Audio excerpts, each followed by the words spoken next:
we have had a very strong and important revival of interest in the esoteric teachings of the past in recent years, and among the various emphases that have come back into focus is the story of the Adept tradition.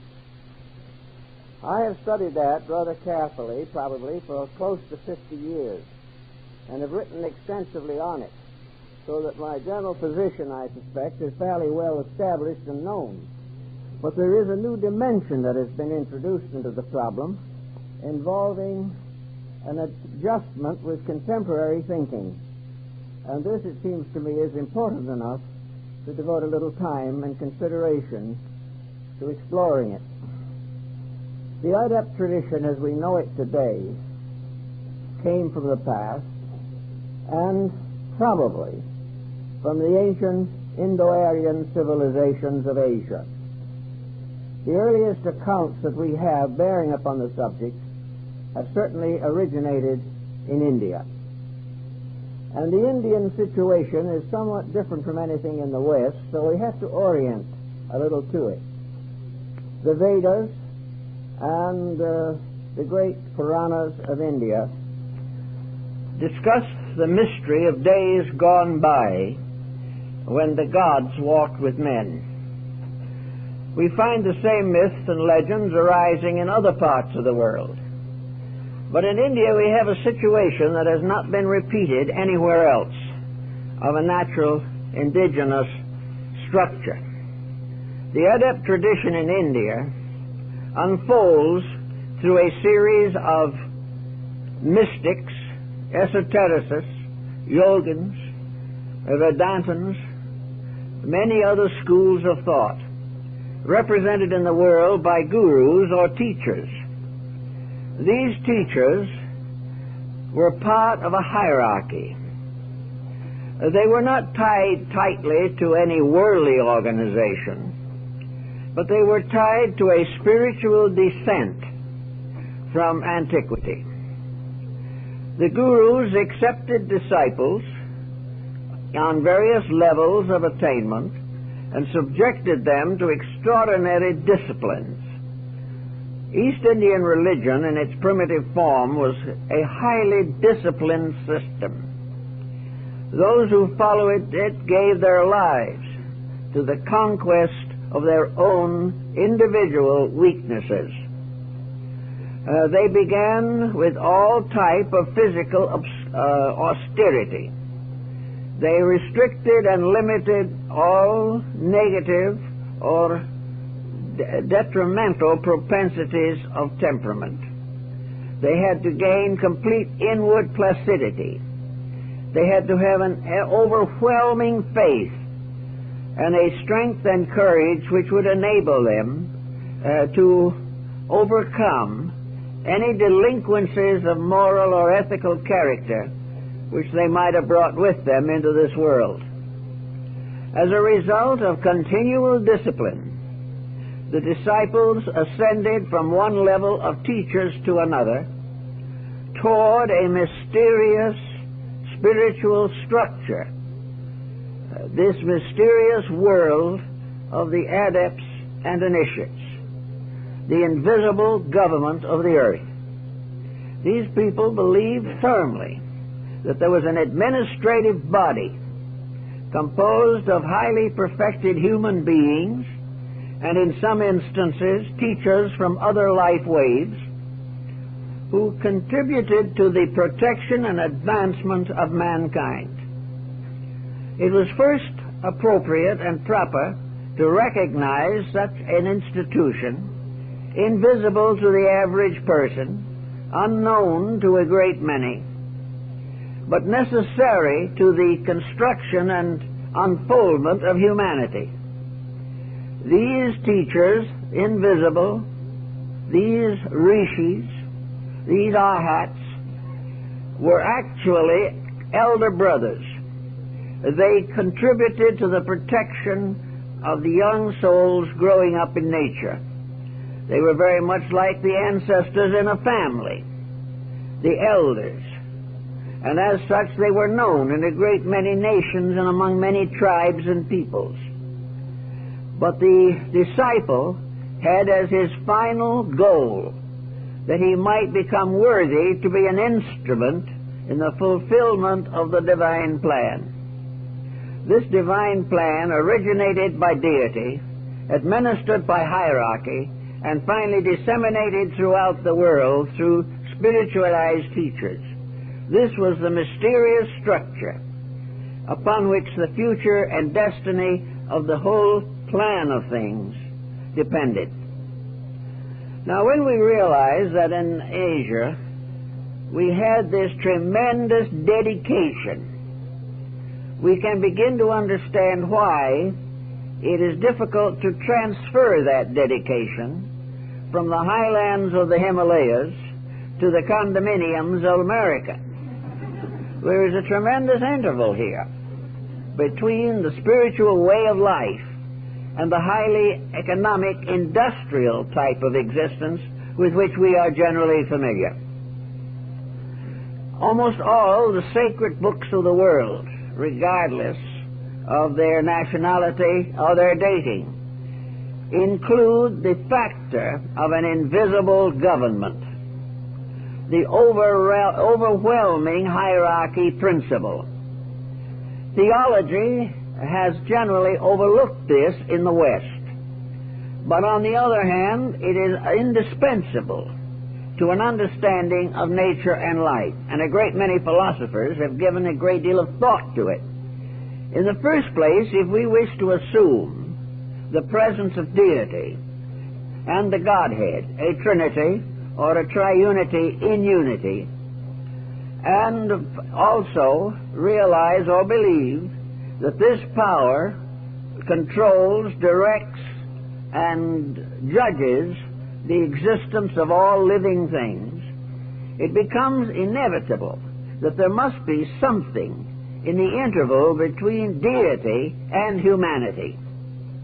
It is inconceivable that deity can administer the whole universal procedure, either by itself or by means of a small group of divine beings. It is much easier to believe that this administrative structure, highly conditioned, highly developed, represents a complete technical structure of overgovernment, of divine administration. It is as though you said of a large corporation that a corporation like Standard Oil or General Foods consists of a president, a board of directors, and office boys. There has to be something between. There has to be managers, department heads. There had to be specialists in many different fields to administer a great corporation. And the universe is the greatest of all corporations, for its very structure is the basis of all integration, all organization, and all distribution of authority in nature. So it did not seem unreasonable to the Oriental mind that there had to be this invisible hierarchy, that there had to be a tremendous invisible machinery administering the visible phenomena of life, that this machinery had to take care of everything, from the motion of the cosmos to the sparrow's fall. There had to be a tremendous something greater than anything we can even imagine. As we look out into space and see a magnificent distribution of light in the sky, stars, galaxies, nebula, all kinds of structure out there, we have to realize that something is running this, something is ruling it, something is administering it. And the sages of High Asia were convinced that the visible world as we see it is merely an appendage to a great invisible process that we do not see, but which we can learn to appreciate or understand.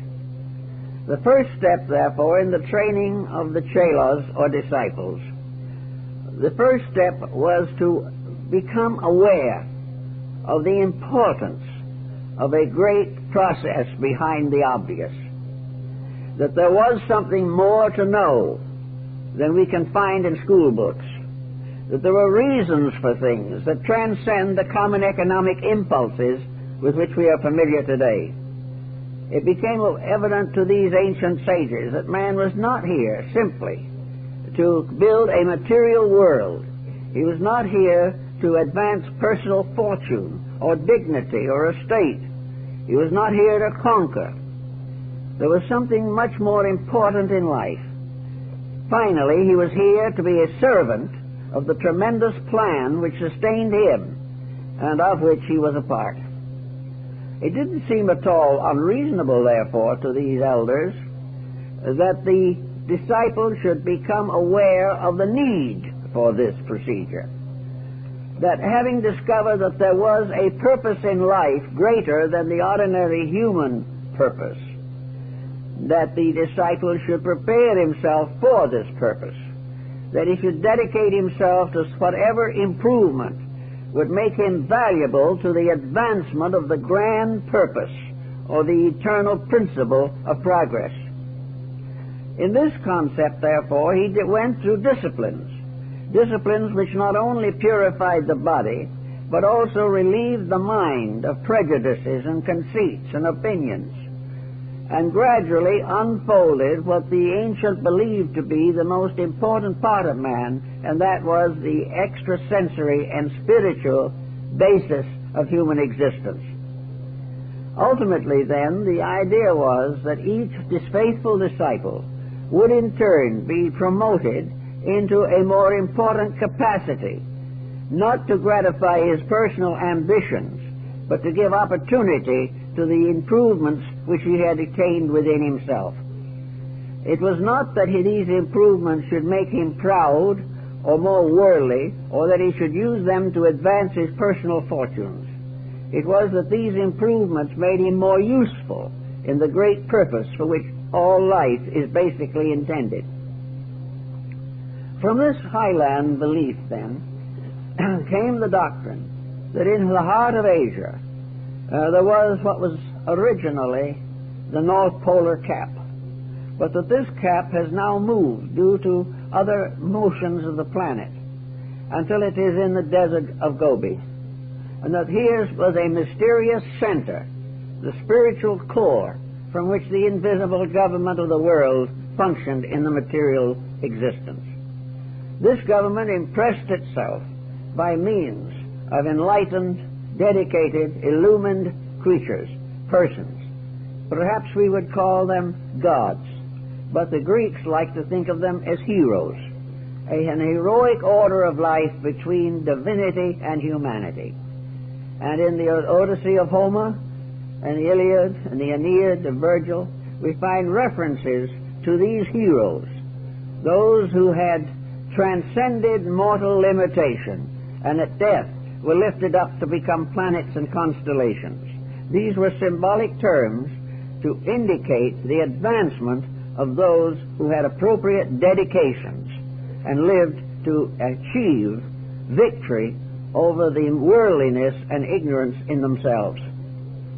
If we consider, therefore, this Oriental point of view, we can see how it drifted into Buddhism from its ancient Hindu foundation. In Buddhism, we have the entire concept of the arhats and of the great teachers brought forth in a very simple and direct way, in which the universal laws were administered by dedicated human beings who had become worthy to receive instruction. The Lotus Sutra of Buddha, the great apocalyptic sutra, describes this procedure in which the divine beings from 10 galaxies assemble to hear the revelation of the lotus of the perfect law. The whole of Buddhism is a visible shadow cast by an invisible structure of integrities, insights, and dedications. It was made up not only of the higher orders of life, the hierarchies, descending into material existence, but mortals ascending gradually out of materiality and towards a divine state, so that at a middle ground the divine and the human met in a solid dedication to principles and truth. We have the same teachings in Taoism in China. We have it in the dervish philosophies and mysticisms of Islam. We have the prophets and the sacred teachers of the Old Testament. And we have the mystics and esotericists that arose in Christianity. All of these systems essentially had a dedication, a reason why human beings should be better than they might normally be.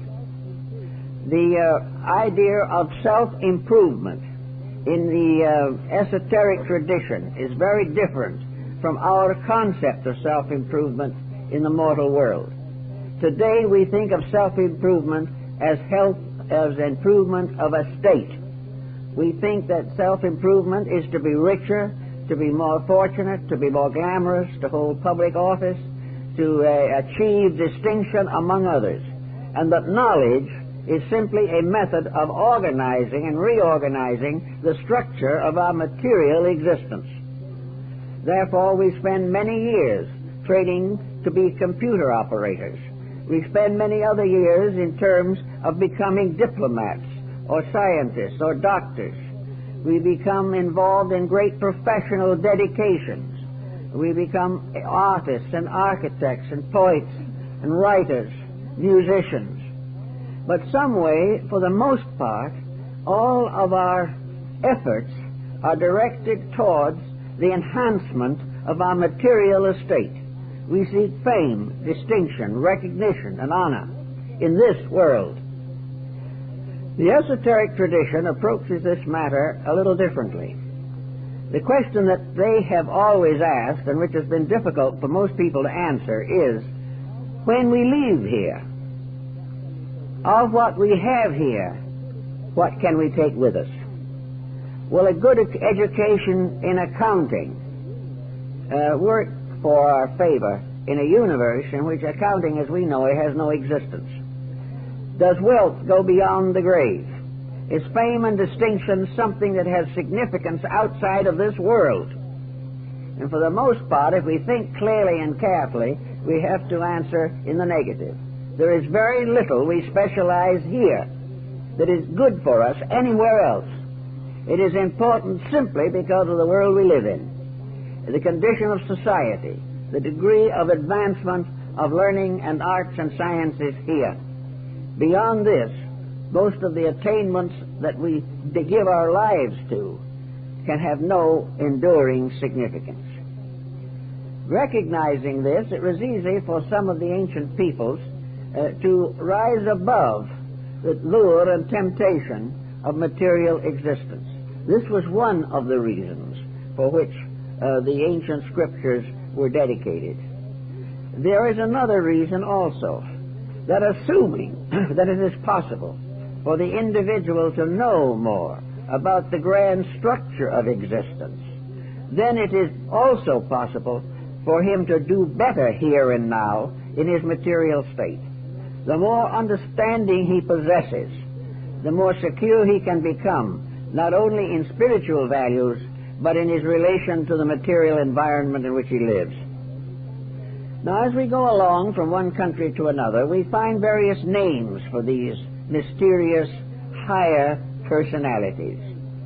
We have various stories of where they came from and why they're here and how they function and operate.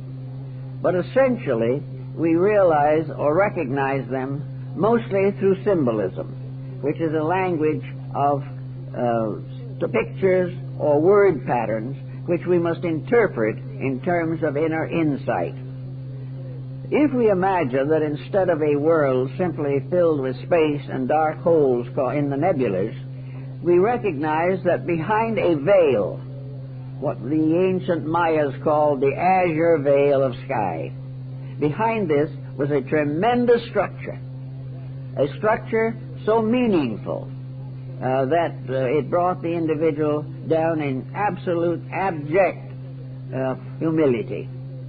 This type of experience was awarded to Jacob Boehme, the German mystic, who in his meditations and mystical contemplations was given a vision of the way the universe opened up, the way that Dante saw the space, the cosmos, as a tremendous open rose with hierarchies upon each of the petals, that somewhere behind this blank wall which seems to surround us is a greater world than we have ever known, a world of purposes, of meaning, a world not bound to material or economic structures, but a world belonging to infinite life and its continuing manifestation for the purpose of the unfoldment of the spiritual content in all things that live. Now, as we go down a little further, we come to another interesting pattern that presented itself. About the beginning of the Christian era, perhaps a little earlier, there was a traffic between Asia and Europe. And this traffic centered in a few great cities like Ephesus, Antioch, and Alexandria. And we find the Adept tradition beginning to emerge in contact with Western peoples, particularly through Egypt. In this particular area, the Neoplatonists, the Gnostics, and several other groups of mystics began to teach more openly in the West the belief in this grand plan of things, the belief that everything in the universe was lawful, that there was no such a thing as an accident or a mistake, that all the unfoldments of life, evolution in all its manifestations, were part of one tremendous pattern, a pattern invisible to the common perception, but to be glimpsed or apperceived in meditation or mystical experiences. Out of this also came another elaborate Egyptianized form, and that was ritual. Here, dramatic presentations were given to aspirants and disciples and students that they might behold symbolically the great order of the world, that they might also experience within themselves symbolically their own place in this plan and how it assisted them in the dedication of life to significant purpose. This is perhaps the key to the whole thing, the dedication of life to significant purpose. From the Alexandrian time, we have the rise of things like the Hermetic philosophies. A mysterious adept, Hermes Mercurius Trismegistus, a strange phantom-like figure, was perhaps the first important Western concept of the adept. A mysterious power, the mind of God made flesh, the wisdom of the eternal, brought into a communicatable form in the great teacher. Hermes was considered to be the author of all the books that were ever written in the world. No one ever saw him. No one ever found out who he really was. No authentic history of him is known. Yet we are forced to assume that a tremendous motion in society does not arise from nothing. It has to have a core. It has to have a motivating principle. And this motivating principle, as Hermes, was invisible, but the source of a tremendous visible transformation in the life of humanity. So we find gradually the rise of systems in the West, the Kabbalists, under Rabbi Akiva's influence, and Rabbi Simeon ben Yochai gave us the Zohar, the Book of the Splendors, the story of the great face and the lesser face, the story of the eternal throne forever, surrounded by hierarchy, by tremendous emanations of beings, purposed to the life and improvement of mankind. We have the same tradition in Central America, among the American Indian groups, and in North America. But we have the mysterious lodge in the sky, the mysterious abode of the wise. And in this mysterious lodge, where they sat in council forever, these wise ones, the olds and the trues, administered the fortunes of mankind. And the medicine priests were able to leave their material forms and go to the great lodge in the sky for instruction. And sometimes the priest took with him a disciple, whom he taught also to depart from the material form and attend the great council of the sachems in the lodge in heaven. These are Indian beliefs of tribes widely separated, with no language in common, scattered over a great continent, and the three parts of that continent, North, Central, and South America, all with the same intuitive understanding of what is occurring. This intuitive understanding probably arose from the medicine priests, those who from birth were dedicated to the service of truth, who could have no assignment in life except to serve the need of the tribe. All these experiences brought many legends and myths and stories into existence. The mythologies of nearly all races and nations involve this mysterious circumstance. So now we will bring it down to our purpose, to the beginning of the 17th century in Europe, where for the most part our present thoughts on the matter are centered. Around the year 1614, a mysterious proclamation appeared in Europe called the Fame and Confession of the Fraternity of the Rosy Cross. It was signed presumably by the members of an esoteric order, an order that was not to be found anywhere in the mortal world, an order which never received candidates, but selected for itself those whom it regarded as worthy.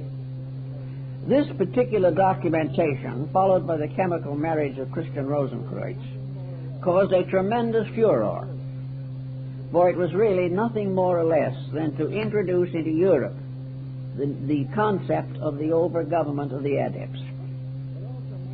It met, as might be expected, tremendous resistance.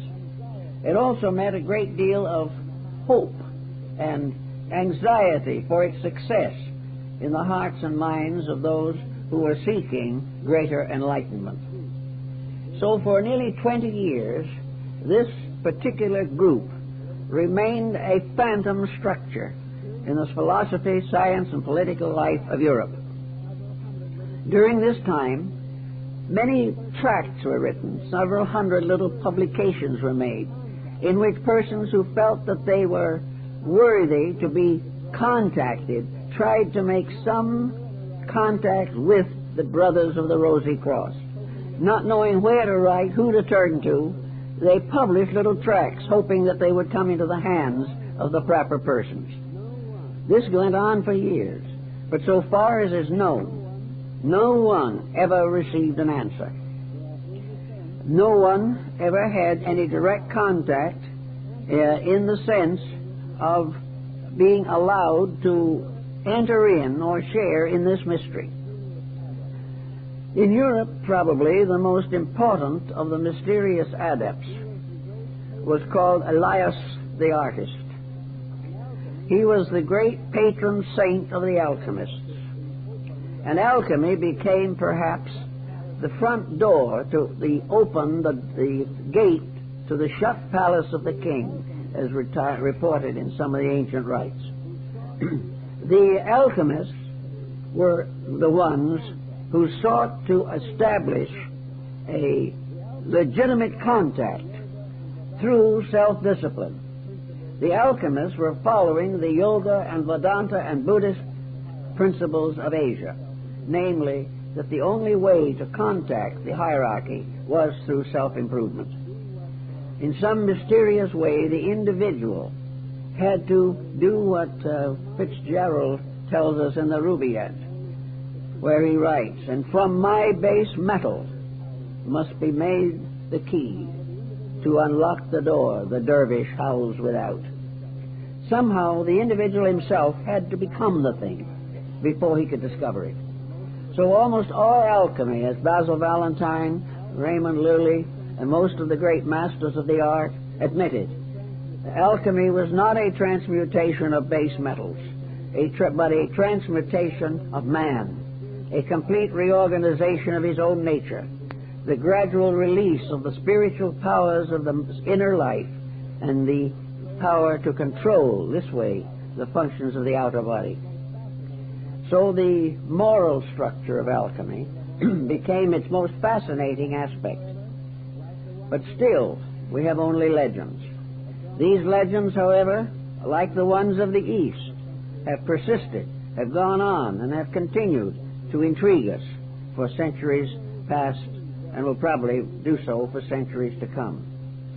Among those who achieved various degrees of enlightenment in these matters, the Church boasted Albertus Magnus, the mysterious priest-chemist who achieved the transmutation. Then there was Paracelsus von Hohenheim, the mysterious chemist-mystic, who gave to the world a tremendous amount of medical skill, knowledge, and has been regarded as the father of pharmacopoeia, or the preparation of medicines. Then there were others equally mysterious. Ripley, the old abbot, whose scroll described the whole growth of the human soul. And little by little, these mysterious persons contributed something to knowledge in a way that is a little difficult for us to even appreciate. And yet all of them, although writing at this time, said in their writings as apologists that they were not members of this mysterious society. Michael Meyer published an edition of the Laws of the Rosy Cross, but denied that he was a member. One after another, these people tried to reach the order, and it gradually all faded out. Not because it didn't exist, or the people didn't have faith in it. It had already taken over in Islam. It was a powerful part of the life of Persia. Everywhere it went, it dominated. But it was always mysterious. The dervishes had their adepts, but the dervish had to wait. He could not hunt out and find these teachers for himself.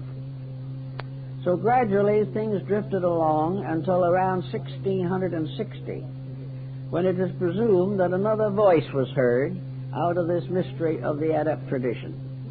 This voice was John Hayden, a young man who was peculiarly adapted to be a transmitter of knowledge. He is this, actually, who more or less directly involved Bacon in the story, and probably was empowered to do so. But Hayden described the Brothers of the Rosy Cross as a mysterious fraternity inhabiting the suburbs of heaven and servants of the Generalissimo of the world. This is a very nice definition, and it was the definition that has influenced nearly every bit of thinking since. The problem was very obvious, and it sums down to what we have now come to believe to be the contemporary focus, namely that there is a mysterious integrity behind life. There are forces working for the improvement of mankind. Every great teacher of the world has admitted this.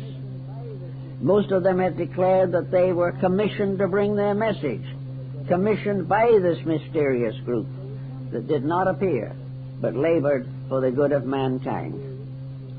So we come to the present focus where the world, confused, disturbed, and in great tragedy of personal and collective existence, is beginning to go back again to the old idea. Is there a power beyond our own, by means of which all things move together according to law? If there is a tremendous invisible government of the earth, if the way that life is to go and the future of humanity and all other species is already established in an archetype, where are these mysterious powers? How can we contact them? How can we know more about them? And if we cannot know these things, how can we at least have a constructive faith in the power of these organizations or this mysterious government to regulate the destiny of empires? I think the Bible and most other books do give us a key. We are, I think, unable to study Scriptures without coming to the conclusion that there is something beyond our ordinary human problems and efforts working to control and direct the destiny of mankind. That there is a spiritual purpose, a spiritual integrity, seems to be an inevitable necessity It doesn't mean that we have to believe something fantastic. Rather, it seems as though if we did not believe this, we would fall into fantasy. That there has to be a plan. That this plan has to have resulted from a planner. And this planner, in turn, must unfold the plan through a proper organization of processes and beings capable of administering the divine purpose. So now we come down to the problem as it is with us today, that a gradually increasing belief is coming back to us out of the past, that there is a destiny that shapes our ends, rough hew them though we may, that we are not floating on the surface of something that has no substance, that birth is not a beginning nor death an end, that we are not simply shipwrecked on a barren planet in space, where we must continue until we destroy the planet with our own ingenuity. These kind of thoughts are desperately detrimental. We can't live with them. We cannot live unless somewhere in our nature we believe that life is significant.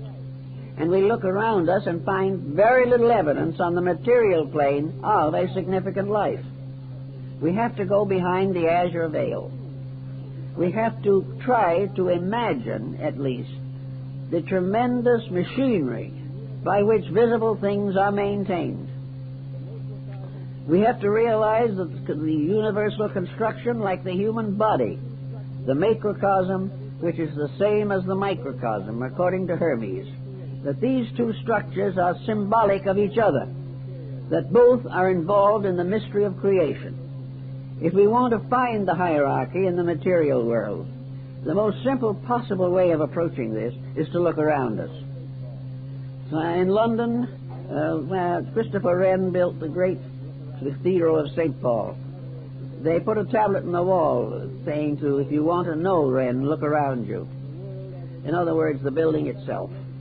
If we wish to know the builder, look around us at the world as it is, not just political and structural, but that world which man does not control, the mysterious world of life and life processes, the mysterious relationships of living things. More and more we are becoming ecology conscious. More and more we are studying the various forms of life that inhabit the planet. And we are becoming consistently more concerned with man's relationship to the rest.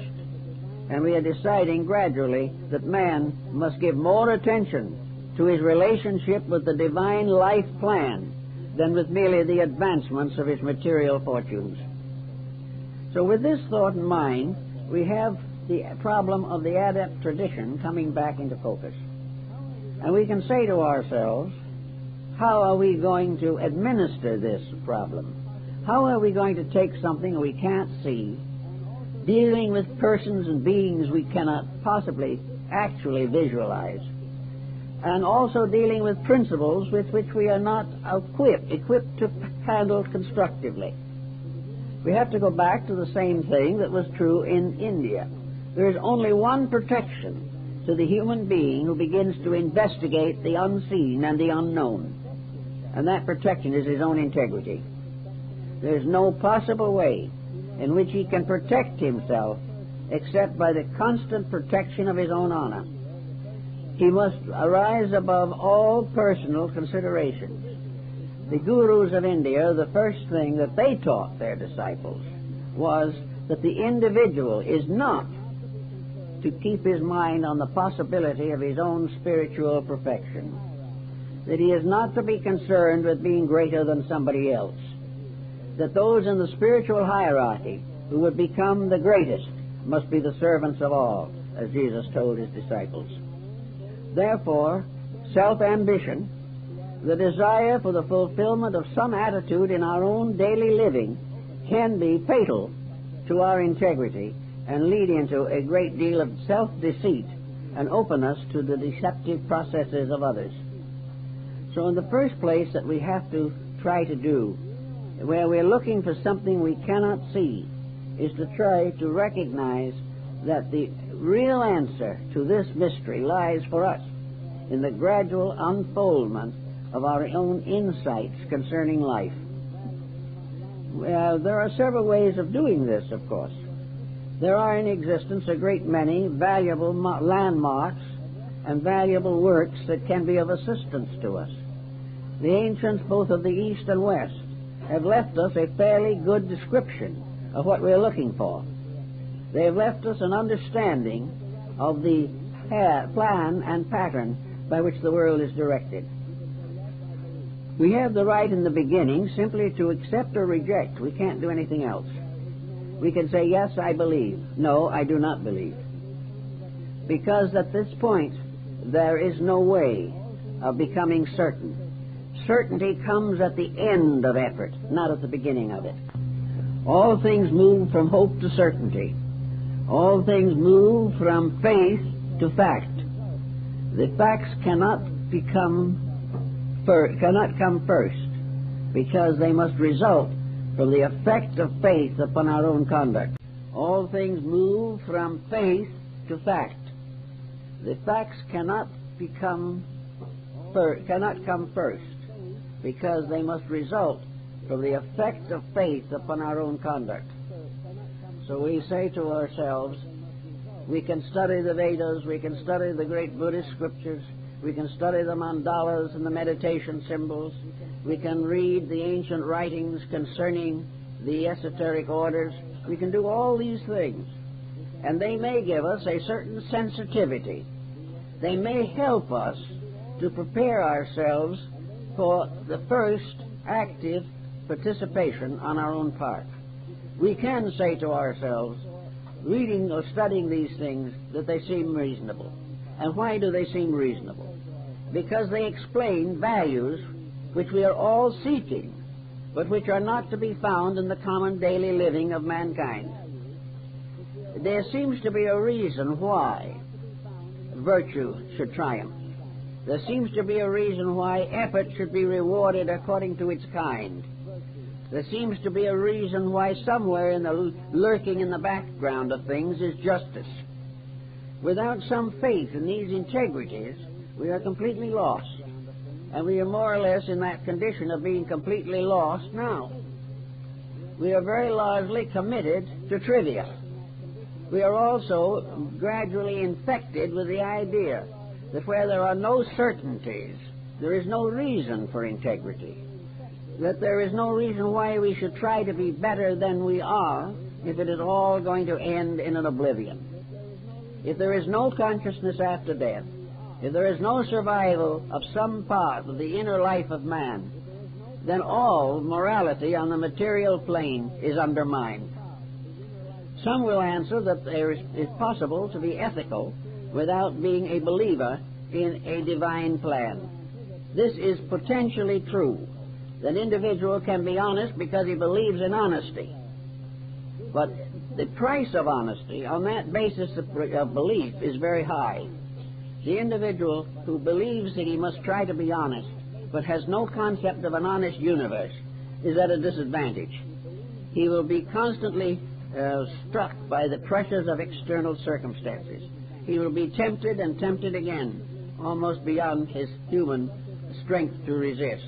He will have no strength from within himself to support what might be his ethical conviction.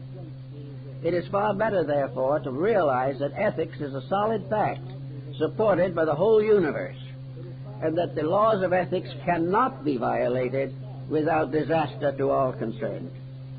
It is somewhere in this problem of cause and effect, of reward and punishment, of growth through effort and disintegration through neglect of effort. These are the factors that somehow must gradually come into focus. We have to believe in a life bigger than this, or we cannot live well here. We have to believe in a power greater than our own, or our own small strength will fail. Now, it doesn't seem to be very necessary to have a tremendous imagination in order to believe in values. Every day in our material way of life, we are accepting without question and without proof attitudes which we allow to take over our lives for no good reason. We are constantly believing that which is not true, simply because it is popular, because everybody thinks that way, or because it seems more profitable. But if we gain a certain satisfaction from believing that which is not true, how much greater satisfaction awaits the individual who believes that which is true. And wherever there is truth, there is improvement. Wherever there is truth, there is progress. And all truth and progress lead to peace and the integration of the human personality. Now then, coming to our present world affairs, we have a great many people today who are looking for spiritual strength. They are looking for help in their problems and in their concerns. And many of them are beginning to think in terms of hierarchy, in thinking in terms of the strengthening power of a more constructive belief. Now, when this comes along, we always also have the doubting Thomas. We have the individual who will believe that he can put his finger in the wound. But in this particular case, we are again at a disadvantage. The average person is not in a position to weigh, estimate, and validate various beliefs and doctrines that are gradually gaining circulation. The individual does not know how to determine what constitutes the true expression of hierarchy and that which in one way or another is itself a fantasy. We do not know or do not have the skill, for the most part, of determining the qualities of the values which are communicated to us in the terms of an esoteric tradition. We are not able to tell for certain what is the source of a certain idea or a certain doctrine, or the validity of a certain organization, or the integrity of a basic conviction about life that may arise in our environment. How can we evaluate these things? How can we avoid delusion and illusion? How can we be sure that the particular belief that we have is founded in enlightenment, in true esotericism, or perhaps, like too many exploiting problems of today, it is gradually being dominated by an exploitation concept. In other words, are we going to find the true thing that we seek, or are we going to be imposed upon again? This is always a grave question. The ancients faced it, and those today who believe in esoteric things will have to face it again. The answer lies, of course, in one thing: integrities.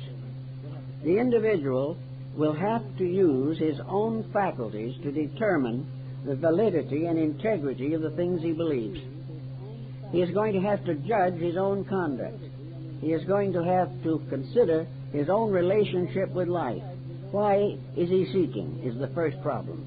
Why is he trying to know more than he knows now? Why does he want to get in contact with these mysterious invisibles? Well, there's a big question. Most people who believe that they want this contact believe they are looking for it in a sincere and admirable manner. But in a great many instances, even an ordinary family psychologist can point to their shortcomings. Most people looking for more enlightenment cannot escape from the concept of self-advancement. I know people come frequently for advice. Some want to be enlightened because they're sick and they want to get well. Some want to be enlightened because of family problems. Some want to be enlightened because of their romantic interests. Some wish to get further financial support. Others wish to escape the hatreds and unpleasantness that have burdened them all their lives. Some want to escape from the world. They want to find in philosophy an illumined form of death, a transition into another sphere where they will be no longer burdened with the problems that are here. Many different motives are found, and most of the time, the people you discuss these matters with have to restate their own motives before a discussion is over. They start in by saying that they want this, or they want that, or they believe this, and then after a little discussion they begin to amend their own previous statements, because it gradually dawns upon them that their statement of motive is not right. The search for truth depends almost completely upon the problem of motive. The motive is the all-important thing. And motive to most people, like most theological problems, is consolation. They want to rest in peace in a world in confusion. They wish to have the kind of insight which will enable them to face the problems of the outer life more successfully. They do not recognize that there is a motive higher than this, and that the esoteric system is all based upon the ultimate motive. And that ultimate motive is the service of truth itself. A complete dedication to the service of the realities of existence. It is only through this type of dedication that there is any possibility, as the Neoplatonists pointed out, of that mysterious inward moment in which the individual, without any real intention or without any real desire for it, is suddenly in the presence of the reality, simply because he has come to deserve it. And the moment it is deserved, it is there.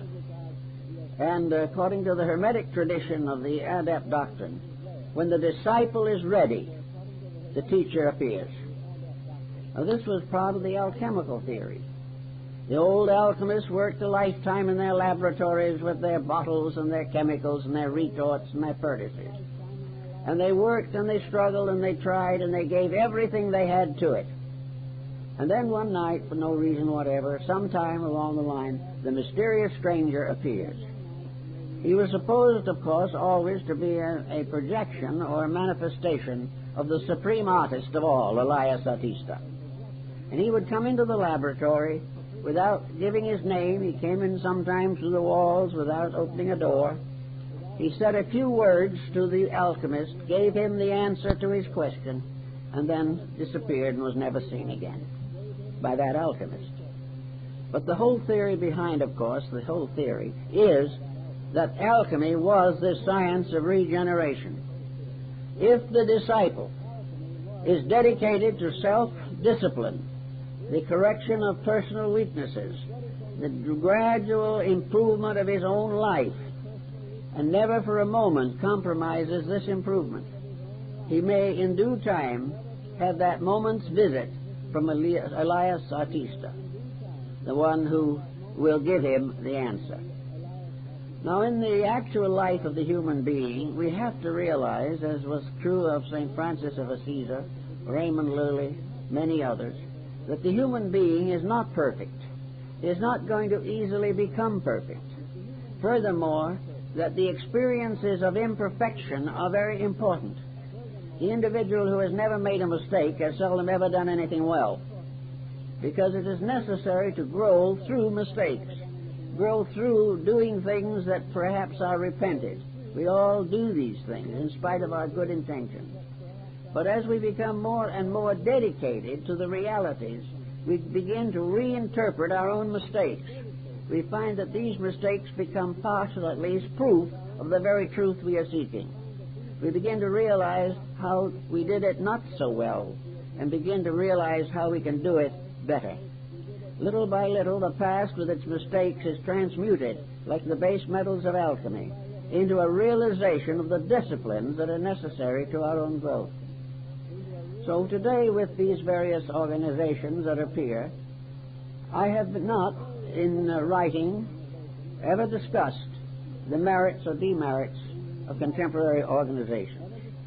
I don't want to do this, because it can only lead to endless difficulty, inasmuch as evidences that are acceptable are difficult to find, and it becomes a battle of convictions in which people are hurt, people are discouraged, and it all ends in nothing. There is no way of solving it this way. Rather, instead of that, I'd like to put the emphasis where it seems to me that it really belongs. That the only way that the individual can surely and truly attain the contact with the Hermetic mystery, as it is described by Mrs. Atwood in her work on alchemy. The Hermetic mystery is something that is discovered through the transmutation of self.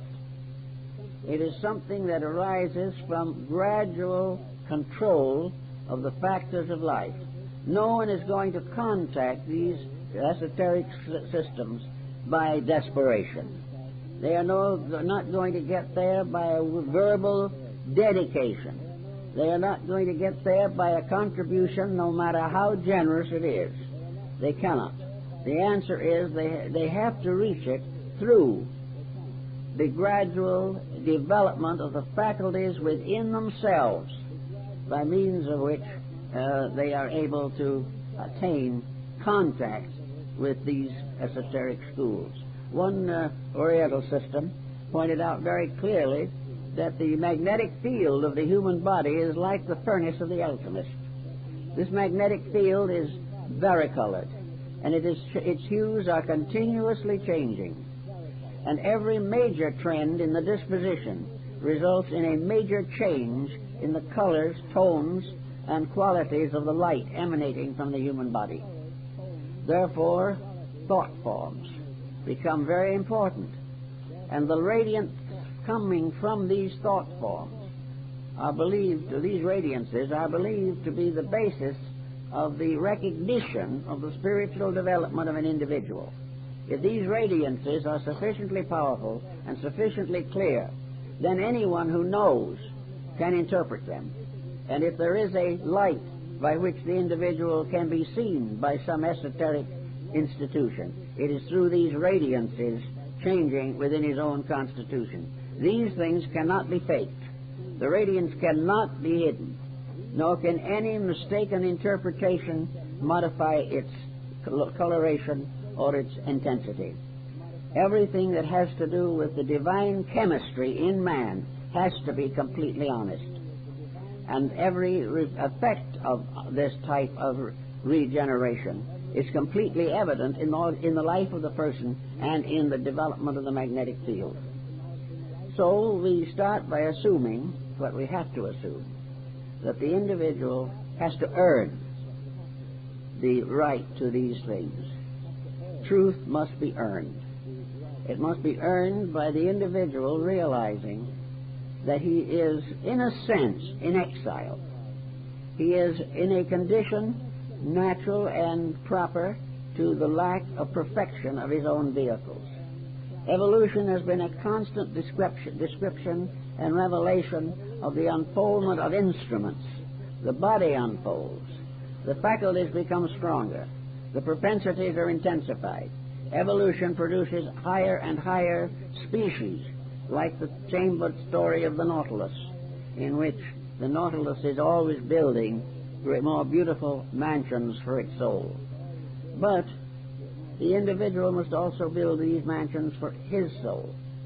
There must be this constant improvement of the inner life, and the effort to conceal the weakness of the internal by strengthening the external is a dismal failure. I would suggest then that those who are really sincere look very carefully at what they become involved in order that they may not make a mistake which they will regret. On the other hand, if they do make a mistake, they should not be in despair, because the mistake is not primarily the fact that they have been deceived. The real fact is the mistake is because they have deceived themselves. The individual cannot be deceived if his own integrities cannot be tempted, or he cannot be lured away from the facts of life into some false doctrine which cannot produce the goals which he seeks. No doctrine can grow for another person. No individual can grow because of another person helping him to grow. The other person may give him certain instruction, may inspire him, but every action of life that is a growth must be motivated by the person who is seeking to grow. His friends, his teachers, all those around him can help, but no one can grow for someone else any more than one person can digest food for another. It is absolutely necessary that growth be the result of personal improvement. Now, in Christendom, we also have another interesting parallel to the Adept tradition, and that is the story of the saints.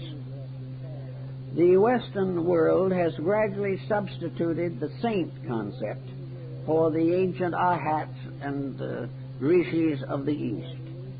The saints become again intercessors between man and divinity. These saints are miniature saviors. They possess something of the power of the sacrifice they have made for the good of the world. And from this sacrifice, a certain sanctity has been bestowed upon themselves. The saint, therefore, is in a sense another example of the esoteric tradition, the hierarchy. The saints become an order of intermediaries between deity and mankind. If this has any foundation in validity, and it is held as sacred by hundreds of millions of people, it is because of this very fact that the individual who loses his life or gives his life for a principle greater than himself shall have life everlasting. The saint is most commonly canonized because of martyrdom. And this martyrdom is the giving of all of self, unselfishly, to the glory of God and the service of each other. This constitutes, then, what to the ancient esoteric orders would be the qualification necessary for participation in the esoteric circle of illumines. The saint becomes the symbol of the person who has achieved the complete renunciation of himself in the service of others, that he becomes capable, therefore, of interceding and becomes an intercessor, as all the world teachers have been, by means of which the eternal power of things is refreshed and restored in confidence by the proof that among its creatures there are those who are moving definitely and dedicatedly toward union with itself. Therefore, those who become dedicated have certain virtues, certain powers, and certain authorities vested in them. And this concept leads, of course, to the concept, finally, that these together become the interpreters of the law. They are interpreters not on our level, but on the level of absolute unselfishness, absolute impersonality, absolute obedience. These things are a little hard for Western man to accept. We have gradually become more and more convinced of our own importance. We have more or less felt that some way we were going to change the world. But the more effort we put in that direction, the more we endanger the world. Because that which attempts to solve problems by force, by strength, by wealth, by authority, all of these conditions are ultimately failures. There were times in the early history of mankind when there were shepherd kings guarding the destiny of mortals, where, according to Homer and others of the ancient world, the gods walked with men. They descended as teachers and guardians and guides, and they spoke through the prophets of old, as we find in the Old Testament. But gradually something else happened. As the individual grows up, he is no longer dependent upon elders entirely. He cannot be trained by being forced to perform certain virtuous actions. He cannot be made honest by being whipped if he is dishonest. He cannot become virtuous because he is punished as a criminal. The individual must make these changes of himself, in himself, and by himself. He must gradually build up these values which he knows to be right. Gradually, therefore, the shepherd kings vanished from the world, and the individual became a self-reliant individual, possessing what St. Thomas Aquinas called a limited determinism, the right to choose to do right. And this choice to do right, voluntarily met, the individual actually choosing to supply his inner life with greater integrities, has made an important personal step. It is very much more important to make one small step in one's own way than to be pushed into something that appears to be much greater. So that in the gradual evolution of the great mystery school, which is the world, the individual has had to make decisions, and these decisions are the basis of his spiritual development and the maturity of his soul. He must choose these things in the presence of temptation. He must recognize that when it appears most likely that he might succeed materially, it is also possible that he might fail in the great purposes of life. Consequently, there must be always this continuous stress upon personal integrities, personal dedications, and personal purifications. We honor most the great teachers of our race. We honor those who have sacrificed life and time and have also brought us the deepest and most wonderful revelations that the world has ever received. We respect these people. We honor them. We build temples, churches, synagogues, and mosques in their honor. We create priesthoods to serve them. We support their material needs with generous contributions. We respect them in every way, and yet for some strange reason we cannot live according to the teachings that they give us. We continue to make the common mistakes that our ancestors made 10,000 years ago. We still cannot escape the power of ego, the power of self-will coming into conflict with divine will. Therefore, if we really want to understand the esoteric tradition and hope that sometime we might be worthy to have direct contact with it through reputable and proper instruments, we have to carefully explore all of the teachings that are now circulated under those terms. We have to look at the revelations attributed to prophets and teachers to make sure that those revelations are a challenge to our integrities and not a justification of our weaknesses. We have to be sure that we are going to be disciplined, not that we are going to be relieved of discipline. That we are going to have to live better, not finding ways to gain the ends we want without the corrections of our own faults. No amount of believing will protect us if we do not live according to the beliefs that we hold. And a great believing is sometimes too much for us. We have an idea of some very great, wonderful thing that might happen, and in the presence of it, we are unable to face the small problems of the day. Beliefs should be simple. They should be within our comprehension. And as our comprehension increases, our believing will be enriched. But it must begin with simple and gentle convictions. If we can work with these problems, we will then probably find, as we have in the past, that there will be powerful restorations of esoteric knowledge. There will be reformations in our system of schooling. Little by little, these changes are taking place now. Opinions that 20 years ago were considered heresy from a scientific standpoint are now regarded with considerable interest and attention. Little by little, the secret way of life is coming through. It is coming through because we are in desperate need of it. It also is coming through because all physical or mortal knowledge leads finally in the direction of metaphysical and immortal knowledge. It is only that we have to allow it to unfold. If, however, we lock our material knowledge in prejudiced attitudes, if we continue to bind our spirits and our souls to the millstone of the Philistines, then these other things simply cannot happen. But each person has one other consolation to bear in mind, namely that if the integrity is what it ought to be, no condition of society can stand between the individual and the enlightenment that he deserves. No amount of corruption can destroy the just person.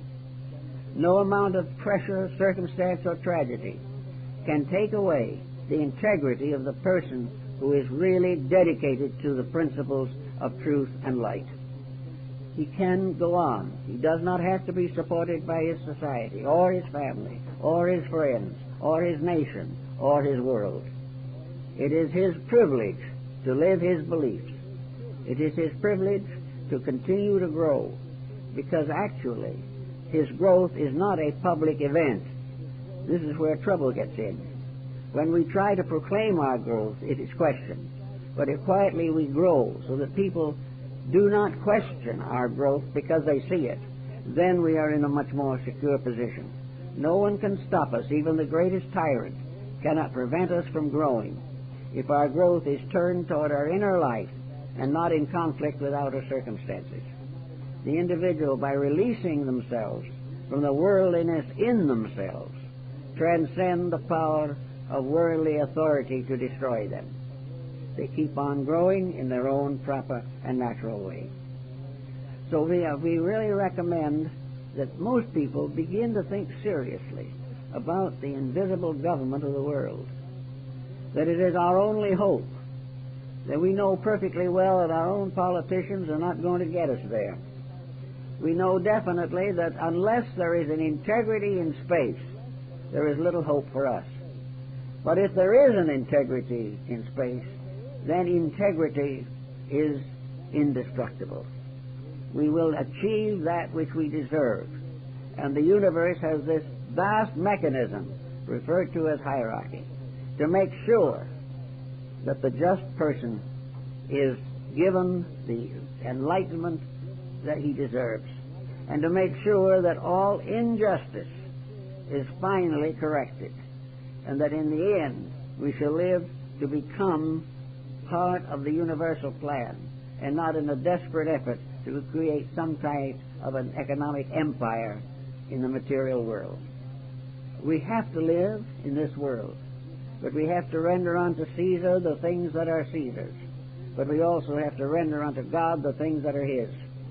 And our eternal destiny, our souls, our hearts, our minds, our labors, in our integrities, all are the things that we must render unto God, because deity is the source of all good in ourselves. And that good we must bring as an offering to the world, to our neighbor, to the divine power which fashioned it. So in this type of thinking, we can perhaps gain some, support from the realization that out there somewhere is a plan that will not fail, and that it has been served for countless ages by dedicated beings of this world or of some other, who have transcended all human limitations and have outgrown all human ambitions and desires, and live only that the will of heaven be done. And they become the instruments of that will. And as we become, even in a small way, little instruments in that will and of that will, we too begin to share in its eternity. And in our own lives, we have a growth that will give us peace of soul, even under the pressure of present world conditions. And at this season of the resurrection, it is particularly fitting that we bear these thoughts in mind, that the world has not been left without hope, that man has not been left without the key to unlock his own destiny, but the individual must use the integrities he has to perfect those integrities which must yet be developed within his own nature. When he is capable of doing this, he will fulfill the law and will live for the glory of God and the well-being of all creatures that exist. This is a proper thought, it seems to me, for this particular season of the year. Well, folks, that's that for this morning. And I'd like to make an announcement or two. At this season of the year, I nearly always announce something that my wife is working on. And the program for the development of the Bruton Vault, the opening of Bruton Vault, Williamsburg, this program is gaining considerable momentum, and more people are becoming concerned with it. And we hope that if you do not have a copy of her little book, Foundations on Earth, that you will secure a copy, because there is really quite a lot of activity after many years, probably because the time has come when the average person is more and more concerned with the protection of the entire world and less concerned with the success of his own small enterprises. And on the same basis, she has another publication which I think you would enjoy, and that is World and Family Enlightenment. We were out last evening to see a very lovely family that has a new 6-month-old baby daughter.